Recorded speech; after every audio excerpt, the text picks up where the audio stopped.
Bueno, yo les voy a hablar acerca de la PCR, que es la reacción en cadena de la polimerasa. Vamos a empezar con un poco de historia. La reacción en cadena de la polimerasa fue concebida por el Dr. Kary Mullis.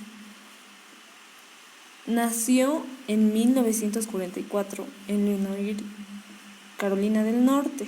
Estudió en el Instituto de Tecnología de Georgia y en 1972 obtuvo un doctorado en bioquímica de la Universidad de California. En 1993 recibió el Premio Nobel por su invención de la reacción en cadena de la polimerasa. El proceso que Mullis conceptualizó en 1983 es uno de los principales avances de la biología molecular del siglo XX. Es una de las herramientas tecnológicas más innovadoras para el estudio de los ácidos nucleicos. Se caracteriza por ser una técnica de alta sensibilidad, reproducibilidad y eficiencia, que genera resultados confiables en poco tiempo y fáciles de analizar.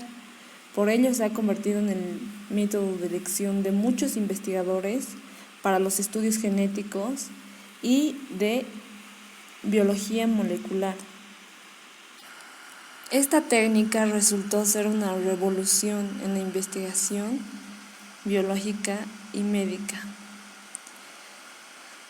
Ahora hablando un poco de la definición, ¿qué es la reacción en cadena de la polimerasa? Es una reacción enzimática in vitro que amplifica millones de veces una secuencia específica de ADN durante varios ciclos repetidos en los que la secuencia blanco es copiada fielmente.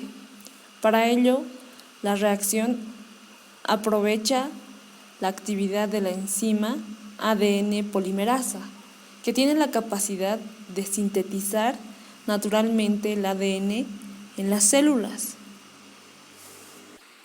En la reacción, si usamos como sustrato ADN genómico, entonces típicamente hablamos de una PCR, pero si usamos ADN complementario proveniente del ARN mensajero, se le conoce como PCR transcriptasa reversa.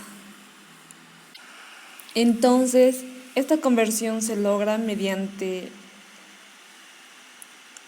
la reacción conocida como transcriptasa reversa. Es controlada por la enzima transcriptasa reversa, capaz de convertir el ARN mensajero en una molécula de ADN complementario. Este método fue copiado de los retrovirus que usan una transcriptasa reversa para convertir su genoma del ARN en ADN, duplicarse en millones de partículas virales. El ADN complementario se utiliza cuando analizamos la expresión del ARN mensajero de algún gen en interés. ¿Cuál es el objetivo básico de la PCR? El objetivo es amplificar DNA, amplificación para disponer de cantidad suficiente como para usarlo con fines diversos, detección, para poderlo detectar en muestras con pequeñas cantidades del DNA diana.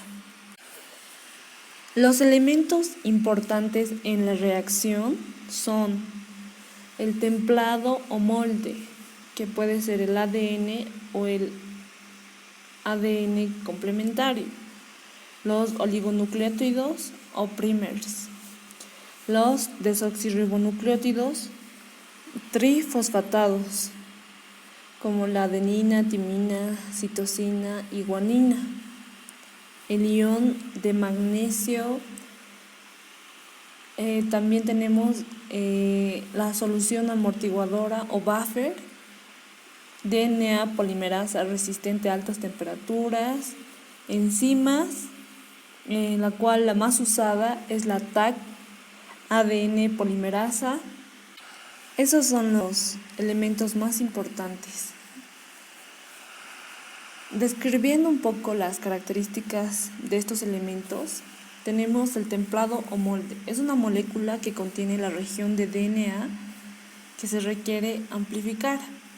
Puede ser DNA, como bien dije, o DNA complementario. Se requiere poca cantidad, no debe ser necesariamente puro, tiene que ser libre de altas concentraciones de eta o cationes que pueden actuar como quelantes. Después tenemos los primers, que son conocidos también como iniciadores, partidores o cebadores. Son dos oligonucleótidos sintéticos que flanquean a la región blanco, uniéndose por complementariedad de bases a cada uno de los extremos del fragmento de DNA que se quiera amplificar. Después tenemos la DNA polimerasa. ¿Cuáles son las características que debe tener esta enzima? Debe tener procesividad, fidelidad y debe ser termoestable. Después tenemos el magnesio. El ion de magnesio es un cofactor de DNA polimerasas. Determinar el magnesio óptimo es uno de los pasos más importantes en la puesta a punto de una PCR. Cuando el ion magnesio es muy bajo, la polimerasa no funciona correctamente, afectando el rendimiento de la reacción. Cuando el magnesio es muy alto, favorece amplificaciones inespecíficas, afectando la especificidad de la reacción. Ahora tenemos los desoxinucleótidos trifosfatos. Provee de nucleótidos, base nitrogenada, azúcar, fosfato, a la reacción para la síntesis de DNA. Deben estar presentes en cantidad suficiente para que se logre la extensión a lo largo de todos los ciclos. No deben estar en exceso para que los iones de magnesio no estén formando complejos con los desoxinucleótidos trifosfatos. Después tenemos los buffers y sales.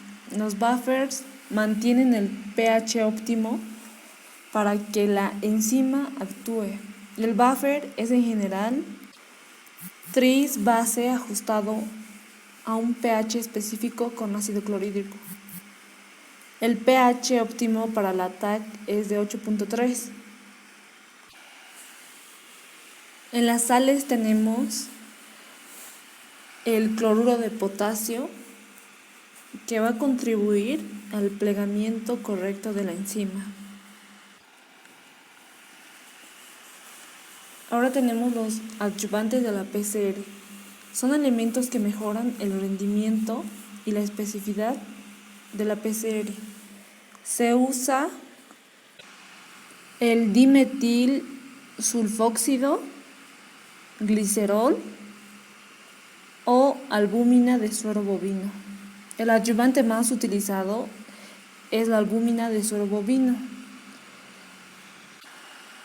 A concentraciones por encima de 0,8 microgramos sobre microlitros, el BCA incrementa la eficiencia de la PCR, ya actúa como una proteína captadora de iones que pueden ser inhibidores de la Taq polimerasa. Entonces, todos estos elementos interactúan en tres etapas principales de las que se compone la PCR. Tenemos la extensión, hibridación y desnaturalización. Empezamos por desnaturalización. En esta etapa, las cadenas de ADN son calentadas y separadas a una temperatura de 95 grados centígrados durante 20 a 30 segundos. El tiempo depende de la secuencia del templado, es decir, si la cantidad de guanina-citosina es alta, será necesario más tiempo para romper sus uniones, debido a que el apareamiento de estas bases está formado por 3 enlaces, uno más que las bases de adenina-timina. Además, depende de la velocidad en la que el termociclador aumenta la temperatura. Esto varía de acuerdo al modelo del equipo. Al final de esta etapa tendremos las cadenas separadas que servirán como templado para el siguiente paso. Después tenemos la hibridación. La hibridación en el ADN. Cuando el DNA renaturalizado se forma a partir de moléculas de DNA de distinto origen, la renaturalización se conoce como hibridación. Una característica muy importante de la hibridación es que no solo puede producir entre dos DNA distintos, sino también entre DNA y RNA, siempre que sus secuencias de nucleótidos sean complementarias.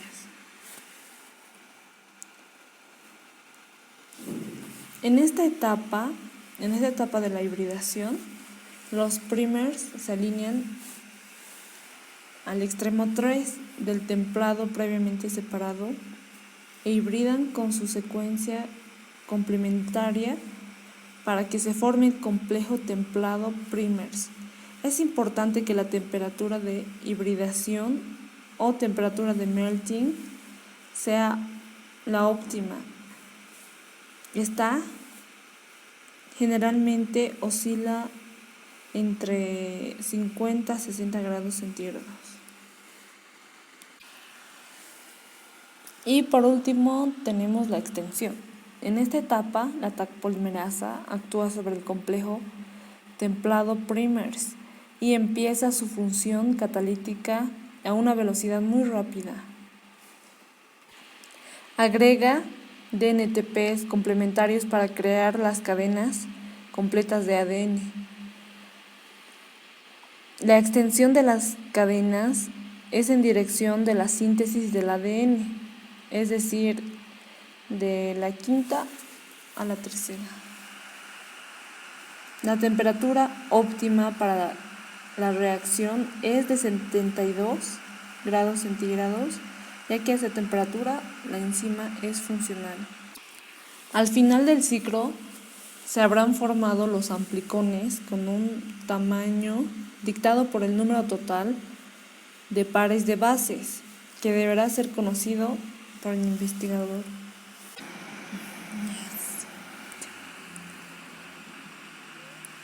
Aquí tenemos la amplificación exponencial. Como se ve en la imagen, una vez completado el primer ciclo, disponemos de 2 copias de la muestra original. Al final del segundo ciclo tenemos 4 y al final del tercer ciclo tenemos 8 y así sucesivamente. Si los ciclos se producen un número n de veces y suponiendo que el número de copias de ADN se duplica en cada ciclo, obtenemos una cantidad de ADN de 2n, por lo que la amplificación se realiza en forma de progresión geométrica. Bueno, aquí tenemos un video donde vamos a explicar un poco las etapas que ya he mencionado. Primero tenemos la desnaturalización inicial. Al comenzar la reacción, la temperatura se eleva hasta los 95 grados, separándose así la doble hélice del DNA en sus 2 cadenas sencillas. Posteriormente, durante cada ciclo, se repiten 3 etapas. En sí, en la desnaturalización vamos a obtener cadenas sencillas de DNA. En la hibridación, la temperatura desciende hasta los 60 grados, permitiendo que los cebadores y la sonda fluorescente se unan a la secuencia diana. Por último, como habíamos dicho, tenemos la extensión. Entre 60 y 72 grados, la polimerasa comienza a extender los primers, hidroliza la sonda generando un aumento de la señal de la fluorescencia proporcional a la cantidad del producto amplificado. Tras cada ciclo duplicamos el número de copias de la secuencia del DNA diana. Cada ciclo se repite aproximadamente 45 veces. Entonces, aquí tenemos el número de ciclos, que puede ser de 35 a 40 aproximadamente. La cantidad de DNA dobla teóricamente con cada ciclo de PCR. Después de cada ciclo, la cantidad de DNA es 2 veces a la del anterior ciclo. O sea, después de 2 ciclos tenemos 2 por 2.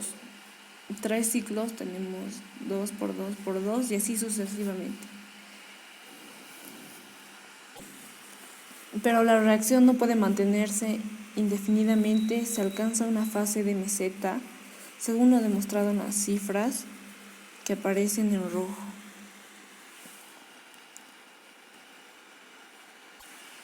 Aquí tenemos la detección de resultados.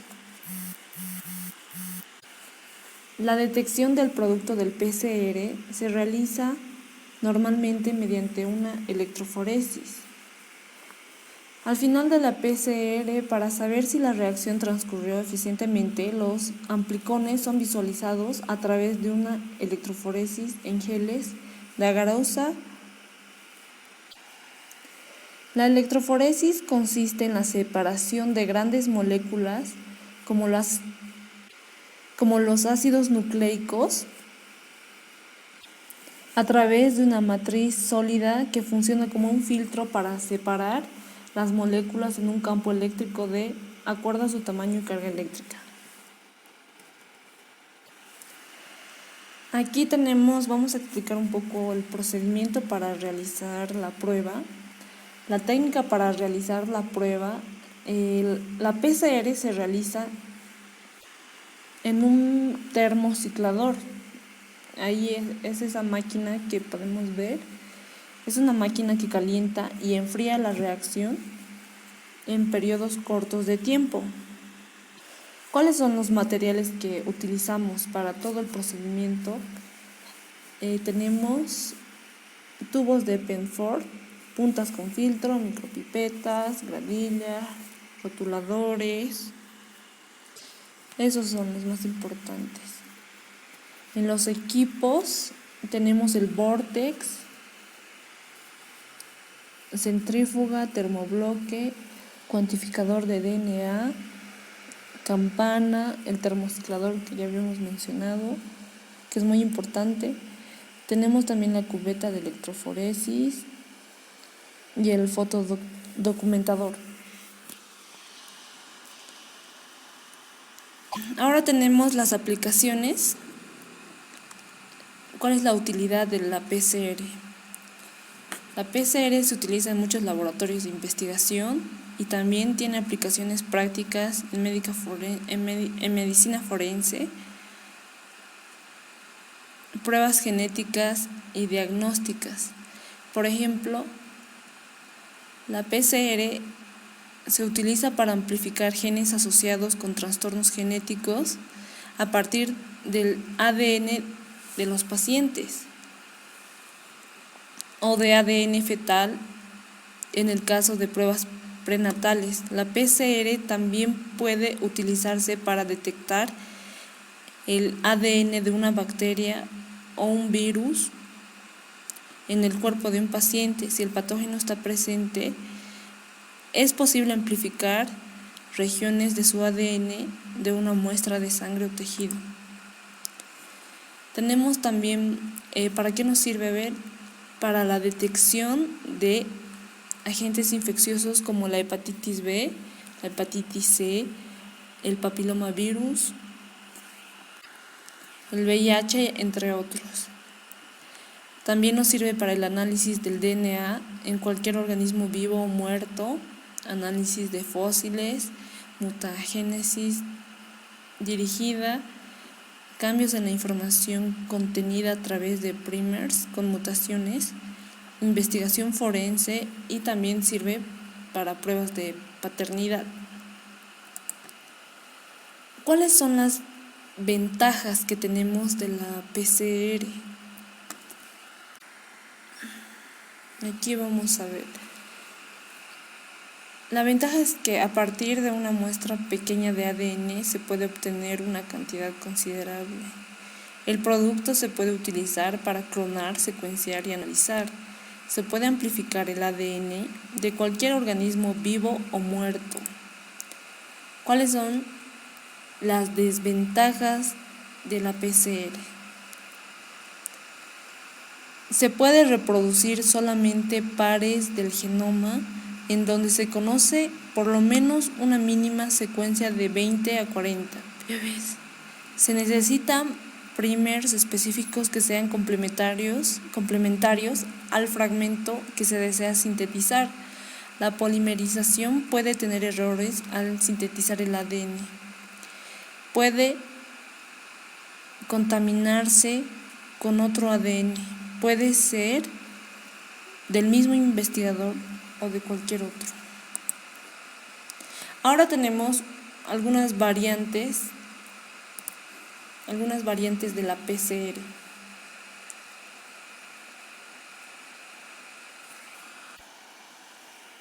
Aquí tenemos la PCR transcriptasa reversa.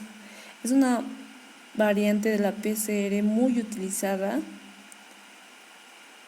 en la que se utiliza ARN como molde inicial en vez del ADN y emplea una transcriptasa reversa para realizar la síntesis de un ADN complementario al ARN.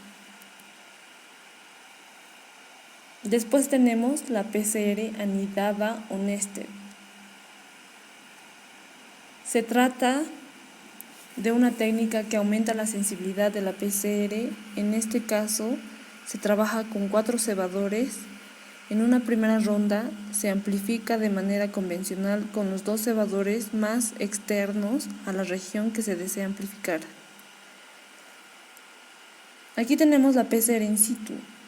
Consiste en una reacción de PCR en secciones histológicas o células donde los productos generados pueden visualizarse en el sitio de amplificación. Es realizada sobre preparaciones fijas en un portaobjetos. También tenemos el PCR multiplex, en la cual se amplifica más de una secuencia en una misma reacción, como se puede ver en la imagen. Emplea 2 o más pares de cebadores en un único tubo con el fin de amplificar simultáneamente diferentes fragmentos de ADN. Tenemos otra variante que es una de las más importantes y la más utilizada también, la PCR en tiempo real. Esta técnica permite, a diferencia del PCR convencional, permite la cuantificación de los productos de amplificación, además de otras oportunidades. La cuantificación es muy utilizada en lo que refiere al análisis de expresión génica. El objetivo de la PCR en tiempo real ha sido detectar y cuantificar las secuencias específicas de ácidos nucleicos mediante el uso de reporteros fluorescentes en la reacción. Y listo, eso sería todo. Gracias.